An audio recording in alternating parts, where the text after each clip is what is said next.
GM friends, welcome back to my channel. Today I want to talk about Axiom, what it is, how you can interact with it to be eligible for the potential airdrop, and generally any news about it. So first of all, Axiom's been on my radar for quite a while, but I never actually looked at the investors and the status of the project until very recently, and I was actually quite impressed.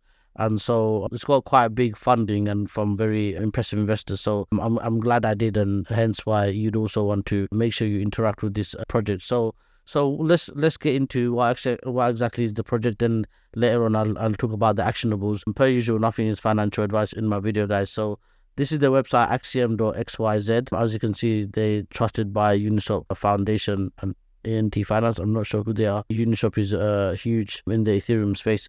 And let's see what it says. It says compute over history of Ethereum in your smart contract. One of the most succinct definition I found is on this website, Crypto Fundraising. It says Axiom is a protocol enabling smart contracts to access and compute over entire history of Ethereum using zero knowledge proofs. It allows developers to send on-chain queries which are fulfilled with zero knowledge verified results, providing a secure and efficient way to access historical data without additional trust assumptions in smart contract applications. So I think that's quite straightforward to understand from there. But like I said, it does seem to be a project for developers, not the actual end user.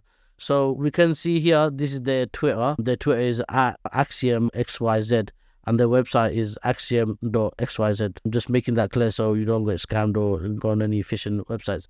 So let's look at the fundraising. So they've raised 20 million so far. This also seems like it's a Series A, so depending on how they do, there might be even more raises later on. But as you can see, we got Paradigm, Standard Crypto, Robot Ventures, Riham Kanan, who's the co-founder of Eigenlayer, and Hasu, everyone knows Hasu.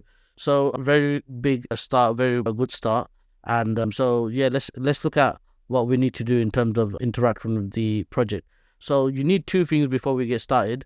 Number one, you need Sepolia ETH. You should already have this if you've been following my previous videos. But if you don't, just go on Google, type in ETH Sepolia is a testnet Ethereum. So usually, because Ethereum actually costs money, the Ethereum Foundation, or what they've done is they've made other versions of Ethereum so you can test your smart contracts and your projects on top of them before you go on the mainnet Ethereum, because the testnet Ethereum is free to interact with.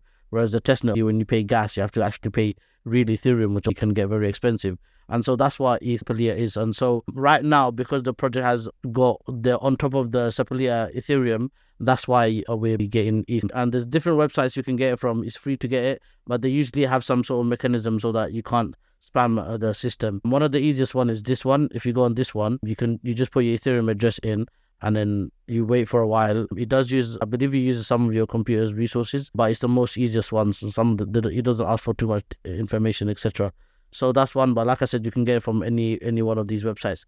Once you've got that, what you want to do is make a GitHub account. You should already have a GitHub account. If you don't, just go to github.com and make an account. Once you've done that, now you're ready to interact with Axiom.